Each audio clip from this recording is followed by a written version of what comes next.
네, YTN 라디오 황보선의 출발 새 아침 3부 시작합니다. 자, 정치의 맛을 제대로 느껴보는 시간입니다.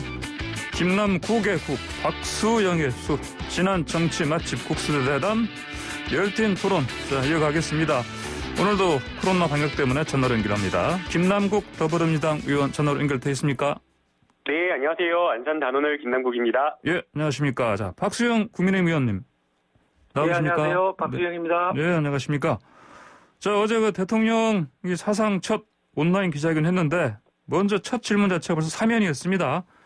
그에 대한 답변 명확했습니다. 지금 말할 때 아니다. 국민 상식이 용납 안 한다. 이렇게 선을 확실히 그었습니다. 어떻게 들으셨습니까? 먼저 김남국 의원님.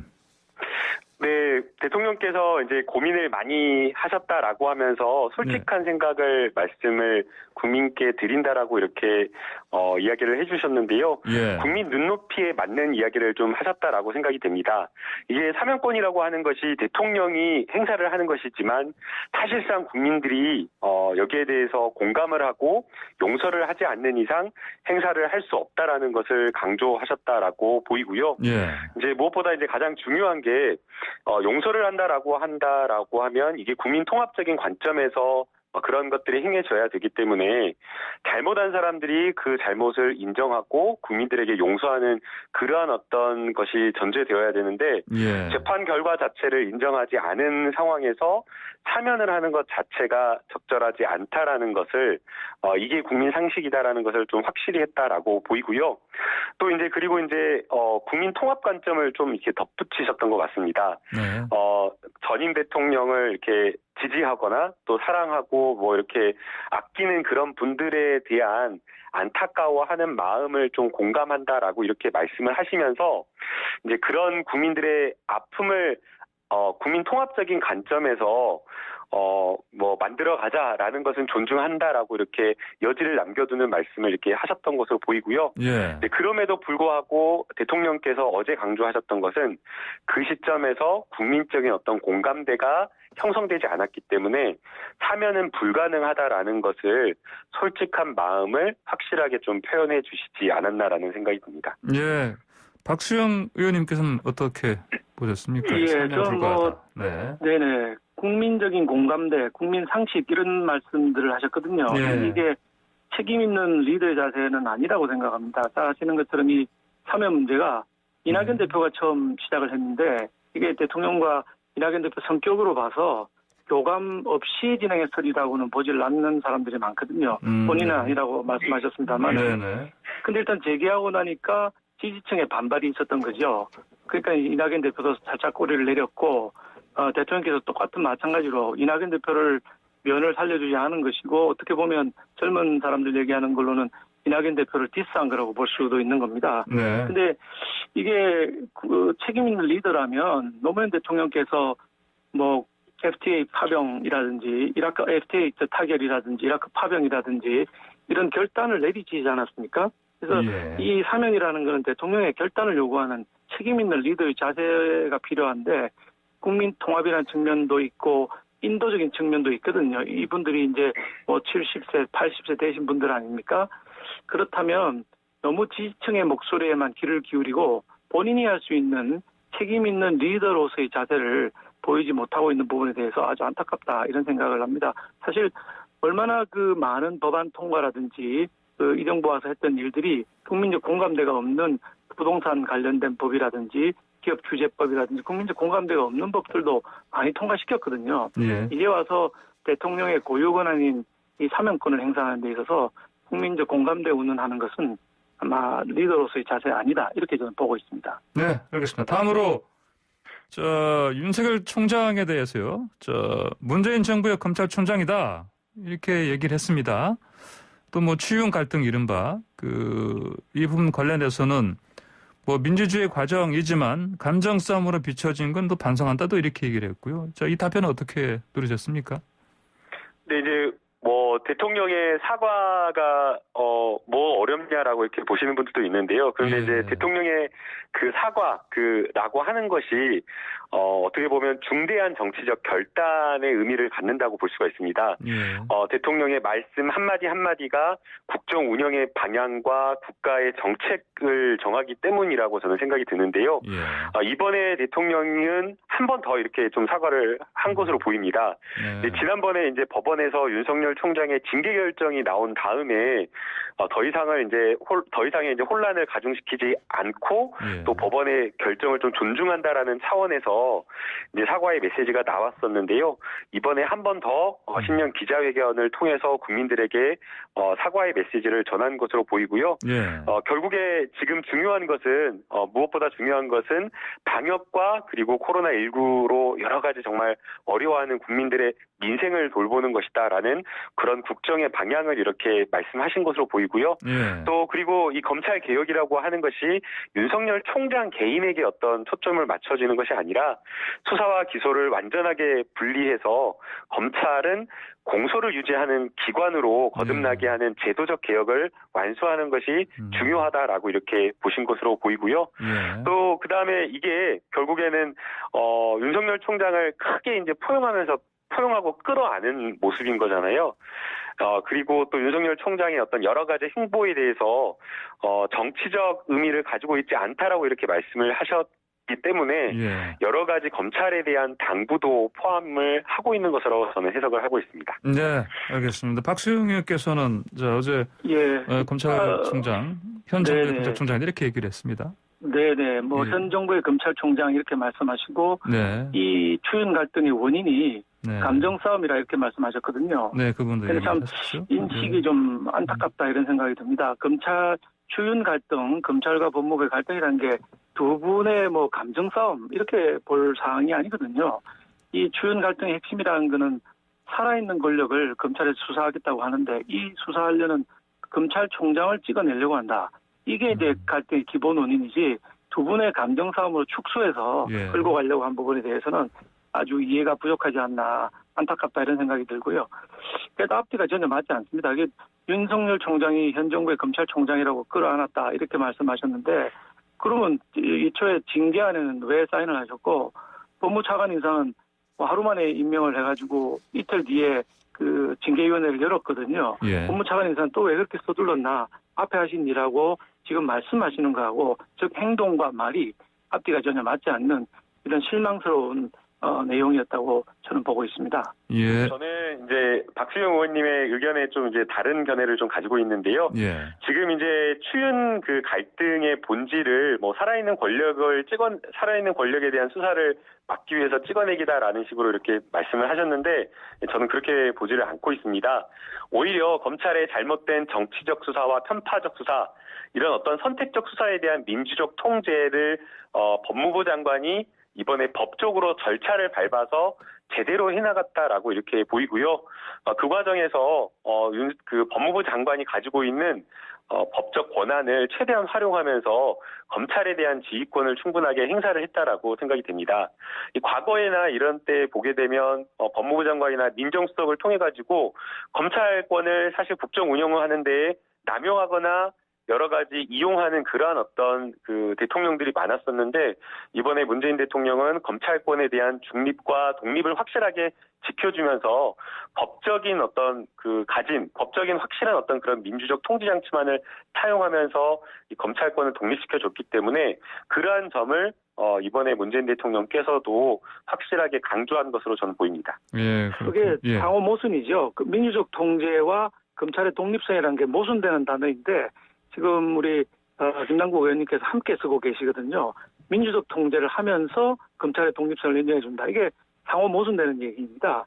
민주적 통제라는 거는 정권 잡으면 무조건 그 검찰 수사의 독립성을 해칠 수가 있고 검찰이 무슨 수사를 하든지 막을 수가 있다는 개념으로 파악되게 되면 검찰의 독립성 없는 것이거든요. 검찰에 확실한 독립성을 줘서 총장이 수사를 하는 거는 또 선택적 수사라고 규정을 짓고 계시는데 검찰이 권력을 수사하는 건 선택적 수사이고 나머지 수사, 반대판 수사하는 건 괜찮은 수사인가요? 이게 모순되는 단어 세 가지, 선택적 수사, 민주적 통제, 검찰의 독립성이 섞여서 나와서 이해를 하고 계신 부분에 대해서는 또 상당히 안타깝다는 생각을 하고 있습니다. 예. 충돌되는 개념은 아니라고 보이고요. 충돌한다라고 하는 것은 맞을 것 같습니다. 이번에 이제 법원 결정문에서도 검찰권 남용이나 이런 것들을 통제하기 위해서는 반드시 민주적 통제 장치가 필요하지만 또 그게 과도한 경우에는 여러 가지 이제 검찰의 독립성과 중립성을 해칠 수 있기 때문에 그러한 부분에 대한 중립성을 찾는 것, 절충점을 찾는 것이 굉장히 우리 사회의 과제가 아닌가 싶습니다. 예. 자, 황보선의 출발새아침 지금 박수영 국민의힘 의원, 김남국 더불어민주당 의원과 함께 국수회담 진행하고 있습니다. 방송 들으시면서 의견 주신 분들은 샵 0945번 50원 유료 문자로 보내주시기 바랍니다. 유튜브로도 시청 가능합니다. 자, 주제를 좀 바꿔보겠습니다. 어제 또 문 대통령이 그 입양 관련 얘기를 좀 하시다가 입양 취소 발언 지금 논란이 됐습니다. 근데 이제 뭐 청와대 측에서 급히 이제 해명하긴 했는데 이 문제의 본질을 뭐 잘못 이해했다 이런 비판이 좀 있고요. 이 발언은 어떻게 좀 보셨습니까? 먼저 김남국 의원님. 네, 이제 어제 조금 이제 발언이 정인이 사건에 대한 대책에 대한 이야기를 하면서 나온 것으로 보이는데요. 예. 그러니까 이 사건에 대해서 아동 학대를 빠르게 좀 감지하는 시스템이 좀 필요하고 예. 사실 이 아동 학대가 발생했을 때 여러 가지 위기 시그널이 발생했지만 그럼에도 불구하고 거기에 대해서 적극적으로 대처하거나 사후적으로 여러 기관 아동 보호하는 기관에서의 대처가 미흡했다라는 그런 지적이 있기 때문에 예. 종합적인 여러 가지 대책이 마련되어야 된다라는 것을 힘주어 강조하셨고요. 이제 그리고 이제 입양 제도도 활성화되고 개선돼야 된다라고 이제 강조를 하시면서 이제 사전 위탁 보호 제도를 말씀을 하신 것 같습니다. 예. 이제 해외에 이제 여러 이제 선진국들 뭐 프랑스나 영국 이런 곳들에서는 이미 시행하고 있는 제도라고 하는데요. 입양 아동에게 보다 좋은 가정을 찾아주기 위해서 위탁과 관련된 여러 가지 사전 위탁 제도를 충분하게 활성화해서 네. 보다 이제 사랑받고 아이들에게 좋은 환경을 찾을 수 있는 그러한 제도, 법적 조치를 조금 활성화하자라는 그런 취지를 좀 강조하신 것으로 생각이 됩니다. 네, 박수현 의원님. 예, 뭐 좋은 취지에서 말씀하셨다고 김남국 의원님 말씀하셨는데 저는 보는 순간에 굉장히 충격을 받았고 제 귀를 의심을 했습니다. 저희들 우리 이제 한국에 반려동물 키우는 그 가정도 많이 생겨났지 않습니까? 심지어 반려동물도 한번 입양하고 나면 바꾼다, 뭐 이게 취소를 한다 이런 개념을 생각하지 않고 가족으로 생각하고 함께 키우고 나가는 거거든요. 입양 아동 문제는 반려동물과는 또 차원이 다른 문제 아니겠습니까? 근데 이 입양 아동을 뭐 취소를 할 수가 있고 한번 입양했다가 맞지 않으면 바꿀 수 있다. 그 마치 상품을 거래하는 것 같은 말씀을 주신 데에서 상당히 많은 국민들이 충격을 저처럼 받으셨으리라 생각하고 선을 넘어서 말씀하셨다 하셔서는 안 되는 말씀을 잘못하신 거라는 생각이 들고요. 청와대 참모들이 준비해준 답변에 다른 답변처럼 있었던 거라면 참모들 태도에도 문제가 있는 것이고 예. 준비 안 된 답변을 하시다가 실수하신 거라면은 정식으로 사과를 하시는 게 맞다고 생각합니다. 네, 예, 알겠습니다. 어제 사실 문 대통령의 이제 신년 기자회견에서 가장 큰 관심거리 중 하나가 이제 사면이 있었고요. 또 부동산 문제가 있었습니다. 이제 부동산 이게 이제 앞으로 뭐 설 전에 특단의 공급 대책 마련해서 발표하겠다 이렇게 말씀하셨거든요. 뭐 국민들이 만족할 만한 구체적인 답변인가 이렇게 보십니까, 김남국 의원님? 네, 이제 기존에 이제 투기를 억제하는 정책 그거는 그대로 유지를 하겠다라고 말씀을 하신 것으로 보이고요. 예. 이제 거기에 대해서 이제 공급과 관련된 부분을 힘주어서 좀 이야기를 한 것 같습니다. 예. 그리고 이제 이것을 공급을 민간 영역에만 그대로 이제 놔두는 것은 안 되기 때문에 이제 공공 부분에 참여를 늘려가지고 뭐 공공 재개발과 역세권 개발 그리고 신구 택지를 확실하게 좀 과감하게 개발을 해가지고 시장에서 뭐 예측하는 뭐 보통 필요로 하는 그러한 어떤 공급을 훨씬 뛰어넘는 주택 물량을 공급하겠다라고 이렇게 이야기한 것으로 보이고요. 예. 그리고 이제 또 무엇보다 이제 많은 그 분들이 경기도 외곽, 그러니까 서울 외곽이 아니라 서울 도심에다가 서울 정말 역세권 많이 출퇴근하는 그런 곳에다가 이제 공급을 늘려달라고 요구를 하고 있기 때문에 예. 역세권 중심 그리고 역세권 근처에 뭐 저층 주거지들 점일 개발해야 된 지역을 좀 찾아가지고 공공기관이 주도하는 어떤 공공 고밀 개발을 통해서 확실하게 공급을 늘리겠다라고 이렇게 좀 보고 있는 것으로 보이고요. 예. 그리고 이제 또 더 나아가서 이제 이번에 가장 이제 소외되었던 계층이 사실은 좀 현금이 마련되지 않은, 그렇다고 또 대출을 해가지고 또 집을 살 수 없었던 그런 어떤 청년과 신혼부부들이거든요. 그래서 청년과 신혼부부를 위한 1인 가구를 위한 이런 대책, 공급 이런 것들을 좀 확실하게 마련하겠다라는 그런 이야기를 좀 하신 것으로 보이고요. 이제 거기에 더해서 좀 정책적인 일관성에 대한 이야기도 좀 담겨 있었다라고 좀 보입니다. 예. 이제 일부에서는 양도세 완화해야 되는 거 아니냐, 보유세도 좀 완화하자, 막 이런 이야기도 나오고 있는 것으로 보이는데요. 근데 이제 이런 쪽을 완화를 해줘 버리면 결국에는 부동산 불패 신화를 또 인정해줘 버리는 꼴이 됩니다. 그래서 이 부분은 확실하게 강화하겠다. 세제와 관련된 부분은 강화해서 부동산은 투자나 투기 수단은 아니고 우리가 그냥 살아가는, 거주하는 공간이다라는 것을 정책적인 일관성을 확실하게 담아내신 메시지를 이야기하신 것으로 생각이 됩니다. 이제 박수영 의원께서는 어제 대통령 발언 어떻게 들으셨습니까? 예, 저는 그 국민들 기대에 많이 부족하고 문제의 심각성을 잘 이해하지 못한다, 이렇게 생각이 들었습니다. 방금 김남국 의원님께서 그 집은 거주 공간으로 충분하다 이렇게 말씀하셨는데, 지금 그 거주 공간을 마련하지 못해서 노심초사하고 있는 게 우리 젊은이들이고 청년들 아니겠습니까? 이게 그 정부 정책은 A부터 Z까지 신뢰라고 생각합니다. 이미 이 정부에서 24번의 부동산 정책을 발표하면서 신뢰를 잃었기 때문에 정책 기조를 완전히 바꾸지 않는 이상은 국민들의 신뢰를 확보하기 어렵거든요. 국민들은 지금 어떻게 생각하십니까? 지금 투기 억제라는 이름으로 수요를 농도르면서 세금을 올리고 집을 사고 팔지 못하게 만들어 놓는 이 문제가 있고, 세금이 너무 많아서 부동산 관련해서는 정말 집도 하나 사고 팔지 못하겠다고 하는 생각들이 있는 거 아니겠습니까? 이걸 확실하게 바꿔줘야지 그나마 24번의 잘못된 부동산 정책으로 무너진 국민들의 신뢰를 회복할 수가 있는데, 그 정책, 기존 정책 그대로 유지하겠다. 그리고 공급도 공공이 나서서 하겠다. 정부가 나서서 공급해봐야 100만 원, 120만 원 공급해봐야 공공임대주택만으로 이 해결될 문제가 아니거든요. 민간의 시장을 풀어줘야 이 문제가 해결되는데, 그 부분에까지 인식이 닿지 못하고 여전히 똑같은 말씀, 즉 투기를 억제하겠다, 공공임대주택을 공급하겠다, 이런 방식으로 해결될 문제가 아니라고 생각합니다. 예. 꼭 이제 오해를 꼭 낳는 말씀을 하셔서 그런 것은 아니고요. 야당에서 지적을 하고 있는 민간에서의 주택 공급을 활성화하는 정책도 모두가 포함되어 있습니다. 그런데 이제 민간 영역에만 공급을 맡겨두게 되면 여러 가지 이제 공급의 속도라든가 여러 공급의 방법이나 이런 것들이 부족할 수 있기 때문에 보다 빠르게 주택 물량을 늘리기 위해서 공공 부분의 적극 참여를 확실하게 하겠다라고 하는 것이고요. 그리고 이번에 이제 주택 가격이 급등하면서 정말 많이 피해를 본 계층이 정말 사회적 취약 계층입니다. 그렇기 때문에 그런 부분에 대한 공공 부분의 참여를 늘려가지고 여러 임대주택을 또 더 늘린다거나, 그리고 또 그러한 취약 계층에 대한 주택 공급을 늘리는 것들이 정부가 해야 될 일이기 때문에 이것을 무조건적으로 비판하고 시장의 기능을 상실하게 하는 공급 대책이다라고 하면서 좀 깎아내리는 것은 조금 그렇다고 생각이 들고요. 이게 오늘 박수영 의원님께서 가끔 칭찬도 많이 해주시고 그러는데 선거가 아까 앞두고 그래서 그런가 오늘은 너무 이렇게 혹독하게 대통령 메시지를 너무 비판하시는 것 같은데요. 예. 네. 자, 어제 그 문 대통령께서 그 이재명 경기지사한테는 청신호가 될 만한 얘기를 잠깐 짧게 한 것 같아요. 그렇죠? 그 재난지원금 있지 않습니까? 이게 이제 각 지자체별로 좀 부족한 부분이 있으면 판단해서 해도 되겠다.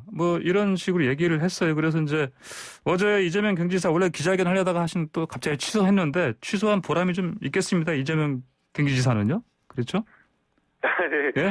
이제 취소하게 된 네. 병이나 이런 것들은 결국에는 이제 모두가 코로나를 극복하고 민생을 살리는데 정책적인 대안을 만들기 위해서 노력하고 있다라고 생각이 됩니다. 예. 이제 민주당 내에서도 의원들 사이에서도 굉장한 토론을 지금 하고 있고요. 예. 중앙정부에서도 토론을 하고 있지만 지자체 단위에서도 토론을 하고 있다고 생각이 됩니다.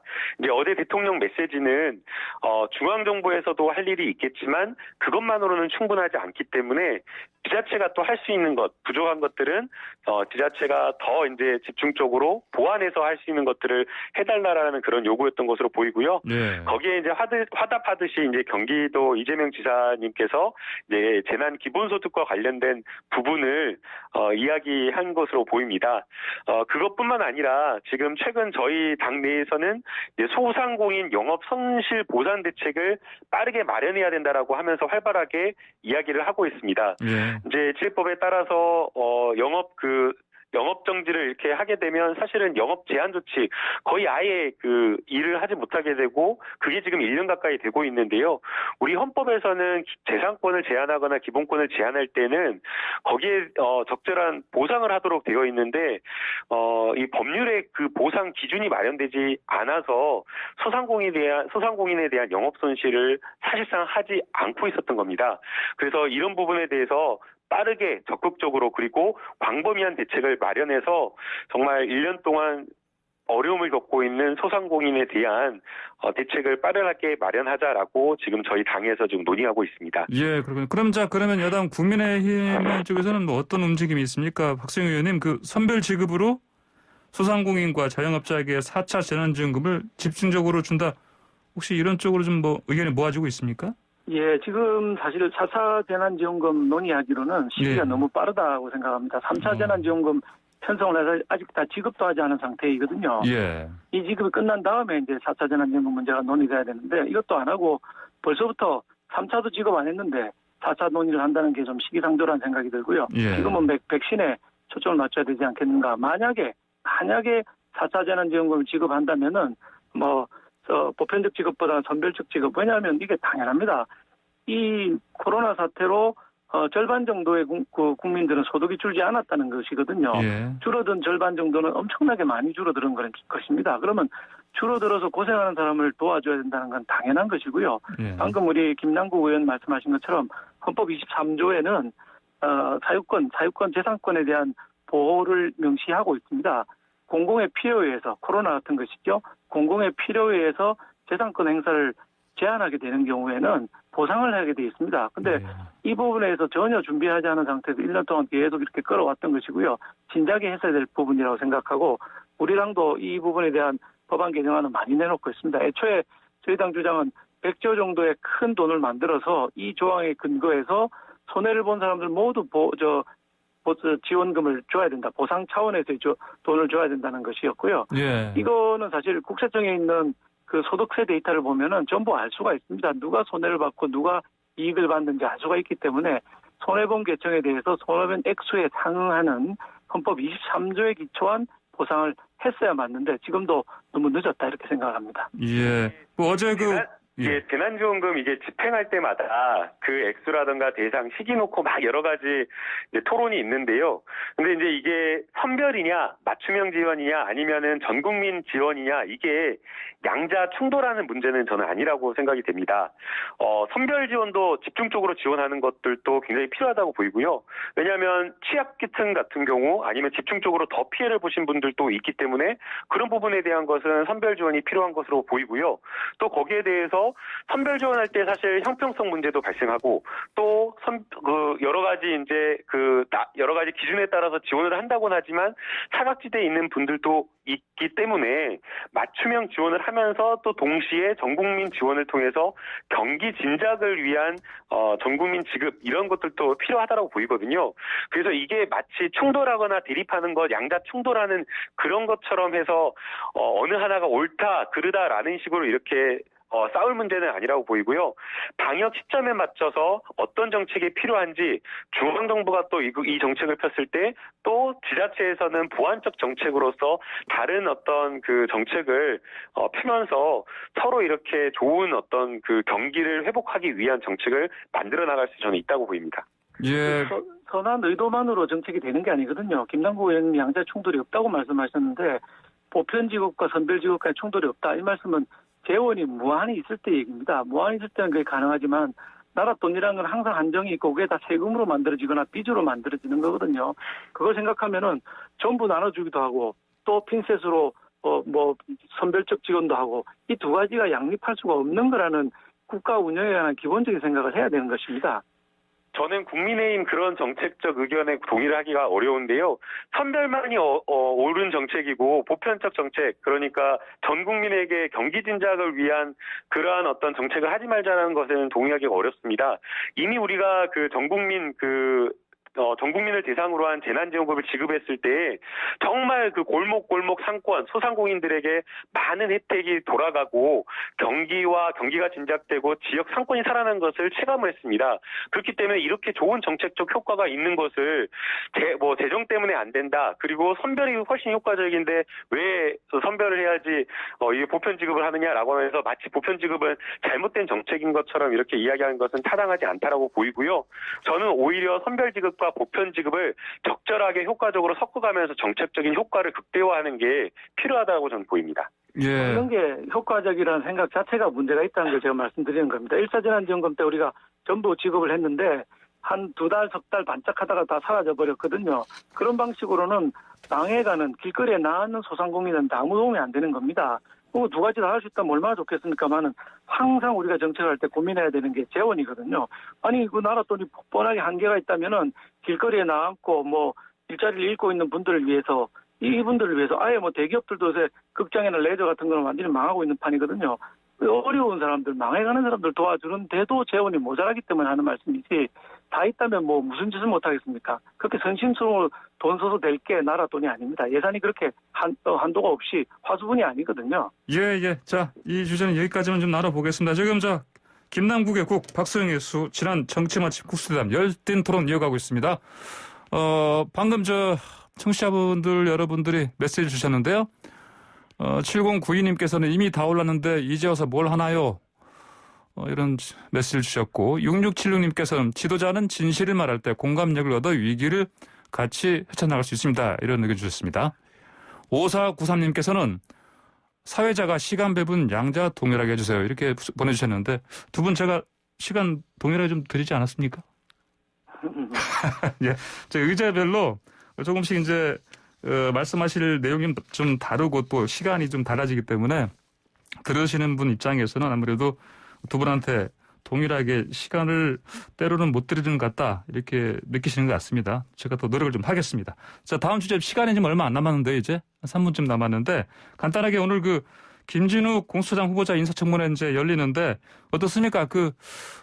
이 김 후보자에 대해서 청문 보고서 채택될 것 같습니까? 어떻게 예상하십니까? 먼저 김남국 의원님.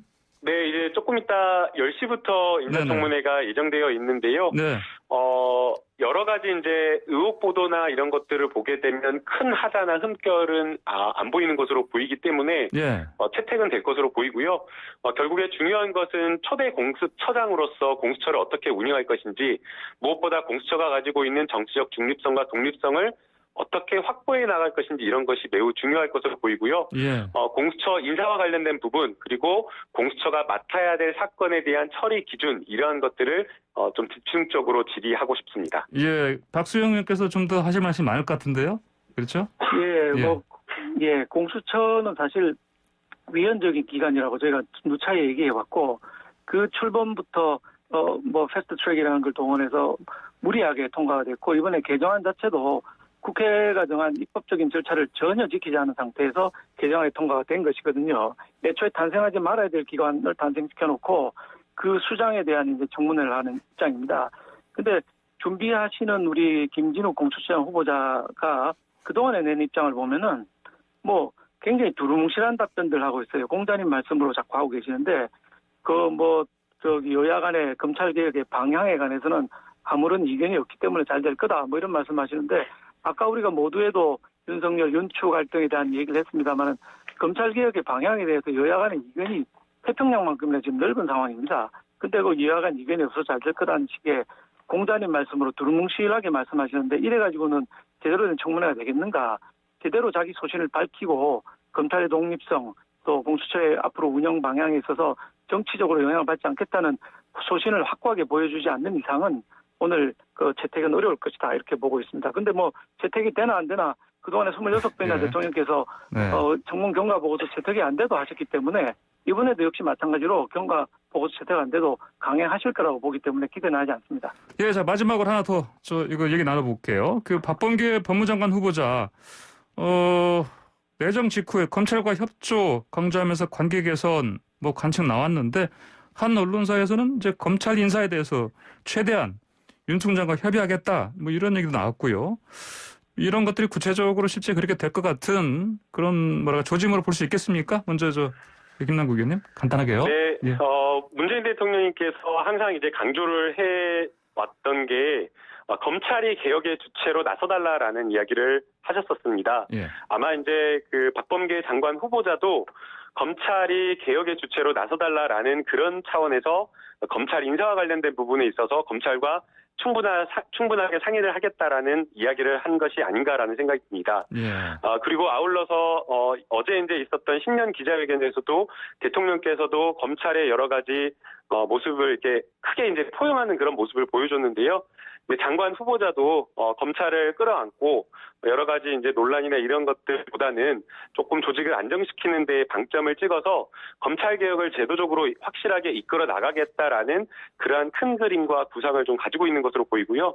그리고 이제 무엇보다 여러 가지 행보 하나하나를 보게 되면 굉장히 법무부 장관 후보자가 조금 이렇게 많은 그 검찰 개혁에 대한 고민과 그리고 겸손한 자세를 보이면서 행보를 좀 하고 있는 것으로 보이기 때문에 잘 성문 보고서 채택까지 잘 해나갈 수 있을 것으로 좀 보입니다. 네, 박수현님께서는 어떻게 전망하십니까? 예, 검찰 인사를 검찰총장하고 협의하겠다 이런 얘기를 했다고 하는데요. 예. 그건 당연한 거거든요. 그렇게 하도록 돼 있고 법상으로도 당연한 거 가지고 그게 뉴스거리가 될 정도로 얘기하실 거리가 없나 이런 생각이 들고 이 말씀도 본인이 하신 게 아니라 여권 관계자를 통해서 여권 관계자 이런 얘기를 들었다라는 전언을 한 거에 불과합니다. 본인의 진정성 이런 거를 좀 정말 과정에서 더 보여야 될 거라고 생각합니다. 더더구나 그동안의 과정에서 여러 가지 폭력이라든지 불법적인 일에 대한 의혹이 많이 있기 때문에 명명백백하게 밝혀야 정문경과 보고서가 채택될 거라고 봅니다. 예, 알겠습니다. 오늘 열띤 국수 대담 스튜디오에서보다 전화로 더 열띤 토론이었던 것 같습니다. 오늘 시간 다 돼서 이제 여기서 마무리하겠습니다. 두 분 오늘 말씀 잘 들었습니다. 감사합니다. 네, 감사합니다. 네, 지금까지 박수영 국민의힘 의원, 김남국 더불어민주당 의원이었습니다. 네, 황보선의 출발사 아침 3분 맞추고 잠시 뒤 4부로 돌아오겠습니다. 네, 황보선의 출발사 아침 4부 시작합니다. 쉽고 유용한 정보들만 골라 들려주는 경제 이야기 시간입니다. 최양호 현대경제연구원 고문 연결되어 있습니다. 최 고문님 안녕하십니까? 네, 반갑습니다. 최양호입니다. 네, 어제 대통령 신년 기자회견 지켜보셨죠? 네, 맞습니다. 네, 부동산 이슈가 역시 예상대로 나왔는데 네네. 문 대통령께서 투기 차단을 통한 공급 확대 노력을 해왔지만 안정화 성공하지 못했다. 이렇게 평가를 했습니다. 일부 실패를 인정한 부분으로 들리는데 그 주된 원인은 그런데 세대수 증가를 지목했습니다. 이게 무슨 내용입니까? 그래서 이제 저금리와 세대수 증가 두 개를 했는데요. 예. 사실 이제 작년에 이제 인구가 우리나라 전체 줄고 있잖아요. 예. 인구가 줄고 있는데도 불구하고 세대수가 증가했어요. 예. 그러니까 이게 과거에 있던 전례가 아니거든요. 그렇다 보니까 그러니까 이 세대수 증가는 특히 1인 가구의 지금 증가가 굉장히 눈에 보이지 않습니까? 예. 벌써 이제 900만 세대가 1인 가구예요. 예. 거기에 71만 세대가 이번에 늘다 보니까 세대수 전체가 지금 61만 세대가 늘어서 이렇게 하면은 자연히 세대가 한 세대는 하나의 이제 자기의 집을 가져야 된다는 그런 틀에서 봤을 때는 예. 이것이 이제 사실 또 수요에 영향을 미치고 또 공급이 그거에 따라서 못 돌아가는 그런 부분들에 의해서 부동산 값이 올랐다. 이런 분석을 하셨고 예. 왜 이렇게 세대수가 늘어나는지 부분들은 조금 더 분석을 해봐야 된다고 이제 기자회견 중에 말씀하셨는데 제가 보기엔 이래요. 지금 이례적으로 작년도에 세대 분리 특히 1인 세대가 많이 지금 증가가 됐거든요. 예. 그러니까 서울만 딱 보면요. 2016년부터 18년까지 세대수 증가율이 한 7만 정도 됩니다. 1인 세대. 네네. 근데 작년에만 해도 9만 세대가 갑자기 늘어요. 예. 그러면 이거 분명히 인위적인 세대 분리다. 근데 인위적인 세대 분리는 우리가 작년도에 여러 가지 부동산 정책을 보면 세대 분리가 절세와 청약 당첨 가능성 높이는데 굉장히 유리했거든요. 예. 그다음에 작년에 놀랍게도요. 이렇게 가격들이 오르고 있는 상황에서도 자녀들에게 증여 주거지를 증여하는 부분이 30% 이상 증가했어요. 예. 그러다 보니까 세대 분리가 자연스럽게 됐고, 네네. 그다음에 이제 임대차법 이런 것들에 대해서 계약갱신 청구권을 그거를 거절하려 그러면 직계존비속에 가서 실거주하는 부분들이 있었잖아요. 예. 그런 부분까지 합치다 보니까 작년에 굉장히 이례적으로 세대 수가 1인 세대가 늘은 부분들이 있고, 네네. 그것이 지금 원인으로 말씀을 지금 하고 계신데, 예. 사실 주민등록상의 세대 증가일 수도 있습니다. 예. 그러니까 같은 번지 안에서 세대 분리를 할 수가 있기 때문에, 예. 따라서 이 부분은 조금 지금 우리 학계에서나 시장에서도 조금 논란이 되고 있는 부분들이 있어서, 예. 물론 추세에 대해서는 굉장히 맞는 분석을 하셨지만 원인에 대해서는 굉장히 많은 부분들이 있는데 결국은 하나로 뭉쳐지죠. 결국은 공급이 부족했다. 네. 그래서 올해 같은 경우, 그러니까 작년 같은 경우는 한 4만 8천 정도의 공급이 들어가죠. 근데 올해 같은 데는 그거 절반이거든요. 네. 아파트 공급이요. 네. 그러니까 이 부분들이 실질적으로 공급이 절대적으로 지금 절대력이 부족해왔던 상황들인데 그것을 이런 세대 증가로 설명하기에는 조금 앞뒤보다는 원인 분석에서는 조금 부족한 점이 있지 않았나 그렇게 생각이 됩니다. 그러면은요 이게 이제 최 고문님 말씀 들으니까 원인과 결과가 이제 뒤바뀐 걸로 볼 수도 있겠습니다. 그러면? 그렇습니다. 지금 그러니까 이 정부 정책에 따라서 나온 세대수 증가. 원인이 결국은 결과로 돌아가는 그래서 사실 조금 더 이 부분들은 분석이 필요하다고는 말씀하셨습니다만은 일단 갑작스러운 인위적 세대 분리가 많았다는 것은 현상으로 우리가 꼭 봐야 될 것 같습니다. 예, 그걸 본다면 특히 이제 그 세대수 증가 시점 자체가 이를테면 이른바 그 임대차 3법 그 시행이 7월 말부터였죠? 그렇죠. 예. 그러면 그러면 그 이후에 아니라 1가구 1주택에 대해서 세제나 모든 것들을 지금 우대해주는 정책이 계속 흘러왔기 때문에 그 부분들이 이제 또 축적된 그런 효과들도 있다고 보여집니다. 예. 문재인 대통령이 설 전에 특단 대책, 공급 대책 발표하겠다 이렇게 예고를 했습니다. 네. 예상되는 방안 있습니까? 일단은 모든 이런 공급 대책 방안의 중심에는 용적률 상향이 있는 것 같아요. 예.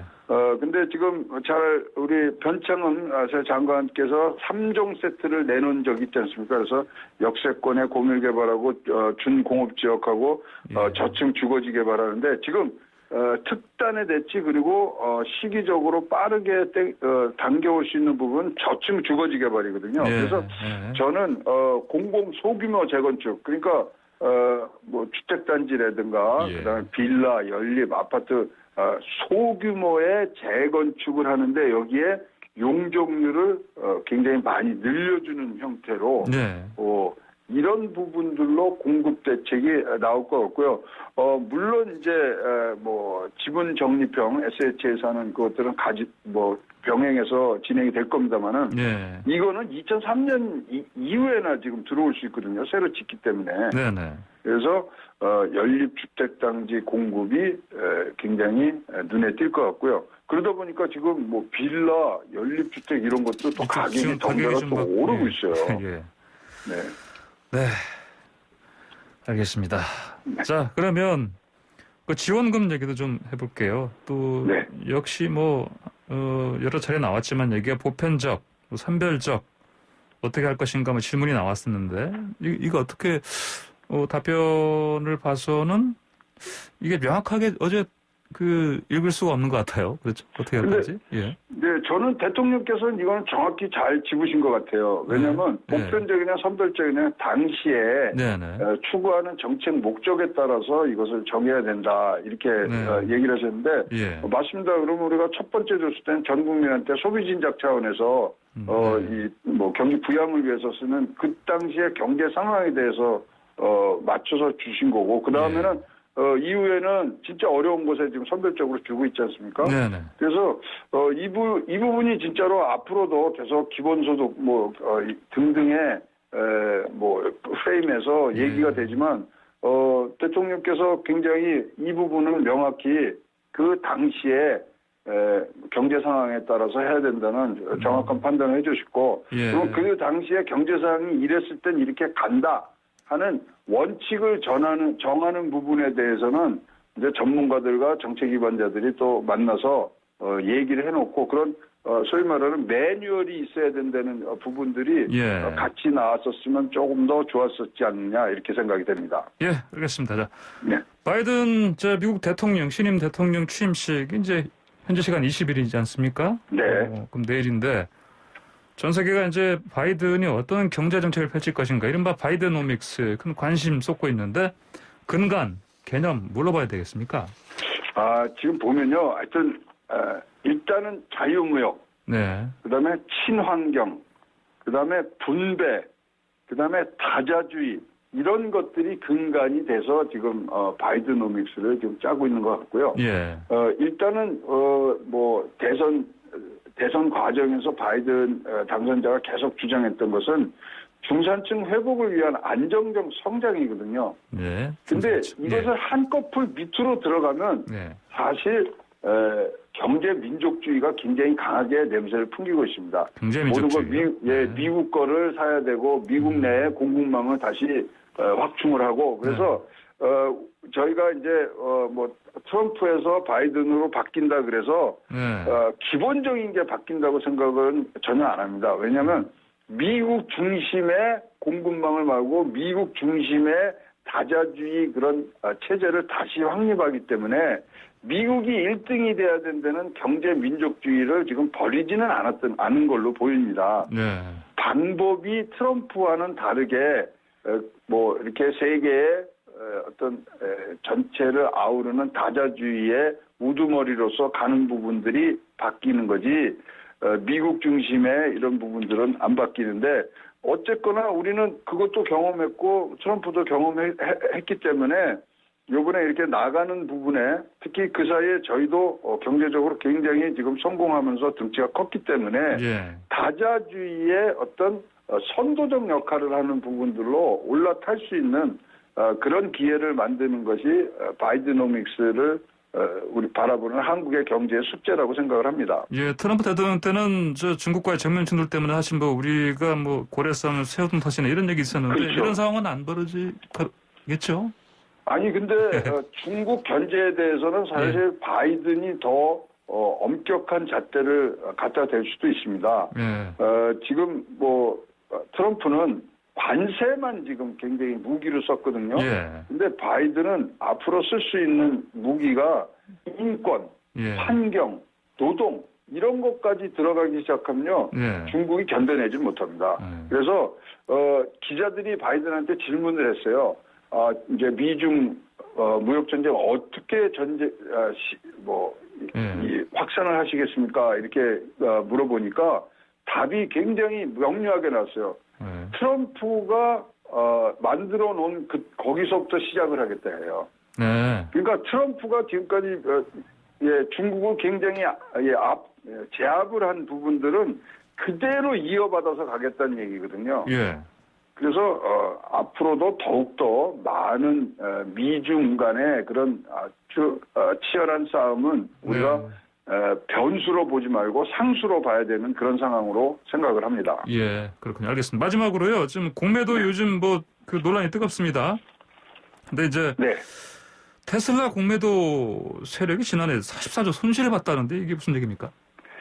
이게요, 지금 테슬라가 굉장히 800% 올랐잖아요. 예. 근데 공매도 세력이, 이것을 이제 거꾸로, 예. 이거는 가격이 떨어질 떨어질 거니까, 것이다. 하고서 들어가서, 44조 정도의 손실을, 입었습니다. 근데, 그 밑에 다른 공매도를 다 합해도 이 숫자가 지금 못 됐는데, 네네. 이것이 말해주는 것은, 공매도를 하면은 공매도 세력이 꼭 돈을 버는 건 아니다. 다 버는 건 아니고요. 네. 사실 우리나라의 지금 공매도 문제는요. 사실 공매도 제도가 나쁜 건 아닙니다. 네. 공매도를 운영하는 방향이 하도 기울어진 운동장이고 네. 기관과 외국인 투자자한테 유리하기 때문에 개미들을 보호하는 그런 차원들. 그다음에 공정한 그런 차원에서 예. 진행이 되지 않는 것에 대한 지금 개미 투자자들의 항의거든요. 예. 그래서 그 부분을 우리가 잘 생각을 해서 정부 이거 방법 많아요. 네. 그래서 공매도라는 순기능을 살리면서도 네. 운영을 어떻게 잘하느냐 이 부분에 방점을 두고 제도 개혁을 해주셨으면 좋겠습니다. 네, 최고님 그러면 그 공매도 개선 관련해서 다음에 다시 한번 더 자세하게 좀 다뤄주십시오. 예. 오늘 말씀. 그러겠습니다. 네, 오늘 말씀 여기까지 듣겠습니다. 감사합니다. 네, 감사합니다. 네, 지금까지 최양호 현대경제연구원 고문이었습니다. 네, 스포츠의 매력을 짧고 굵게 매일매일 전해주는 코너입니다. 스포츠가 얼마나 좋은지 YTN 스포츠부 조은득 기자 전화로 연결돼 있습니다. 조 기자 안녕하십니까? 안녕하세요. 사실 종목을 불문하고 프로 스포츠 선수들 비시즌에 정말 바쁘거든요. 네. 푹 일단 쉬어야 되고 결혼도 정말 많이 합니다. 이때 몰아서. 예. 네, 시즌 동안 괴롭혔던 잔부상들 수술도 하고 성형 수술도 꽤 있고요. 예. 그런데 프로야구 롯데 민병헌 선수 뇌 수술을 받습니다. 뇌 수술이요? 예, 네. 생소한데요? 네. 민병헌 선수 87년생이고 올해 만 34살이 된 베테랑 선수입니다. 네. 2019년에 두통으로 병원에 갔다가 뇌동맥류를 발견했다고 해요. 뇌혈관벽 일부가 약해지면서 예. 혈관이 부풀어 오르는 질환이고 관리를 잘못하면 뇌출혈까지 이어질 수 있는 심각한 병인데요. 예. 민병헌 선수가 중학교 1학년 때 아버지가 뇌출혈로 세상을 떠났다고 하는데 아마 가족력인 것 같습니다. 그렇군요. 민병헌 선수 꾸준히 서울과 부산 오가면서 추적 관리했는데 2년 정도 혼자 끙끙 앓았던 것 같아요. 그러다가 최근 검진에서 수술이 필요하다 이런 소견이 나와서 22일에 수술하기로 했고 네. 롯데 구단도 어제 보도 자료를 내고 이걸 알렸습니다. 수술이면 이게 뇌수술이면 큰 수술인데 야구하는데 영향 받지 않겠습니까? 그러니까요. 안 그래도 작년에 타율이 민병헌 선수 2할 3푼 3리로 뚝 떨어졌습니다. 롯데 팬들한테 비난도 참 많이 받았죠. 예. 직전까지 7년 연속 3할을 쳤던 선수거든요. 근데 작년에 2군에 내려가겠다, 1군에서 빠진 적도 있었고요. 이런 게 모두 뇌질환의 여파였던 것 같습니다. 그렇군요. 이 사실을 이제 본인은 숨겨왔었는데 스프링 캠프 못 가게 된 올해 더 이상 숨길 수 없다고 판단해서 알렸다고 하고요. 예. 올해 사실 한 시즌만 더 하면 자유계약 선수 FA 자격을 얻는데 민병헌 선수는 그런 거는 일단 나중에 생각하고 건강하게 복귀하는 게 최우선이다 이런 얘기를 남겼습니다. 우리 건강하게 그라운드로 돌아왔으면 좋겠습니다. 예. 저도 건강하게 돌아오길 바랍니다. 대한체육회장 선거 소식 어제 선거 열렸는데 결과 어떻습니까? 사실 체육행정 얘기 좀 청취자분들이 듣기엔 크게 재미없을 것 같은데 네. 한 해 예산 4천억 주무르고 600만 체육인들 대표하는 체육 대통령 얘기라서 오늘까지만 한 번 더 하겠습니다. 네. 결과는요. 현직이었던 이기흥 회장이 재선에 성공했습니다. 앞으로 4년 더 체육회를 이끌게 됐습니다. 어제 투표 온라인 방식이어서 좀 쉬워서인지 투표율이 무려 90.97%였습니다. 네, 이 가운데 이기흥 회장이 절반에 육박하는 46.4%로 당선이 됐고요. 2등이 강신욱 당국대 교수, 3등이 오선 출신 이종걸 의원이었고요. 유준상 요트협회장은 6.5% 득표에 그쳐서 기탁금 7천만 원을 돌려받지 못하게 됐습니다. 사실 어회흥이라는 말이 있었어요. 어차피 회장은 이기흥이다.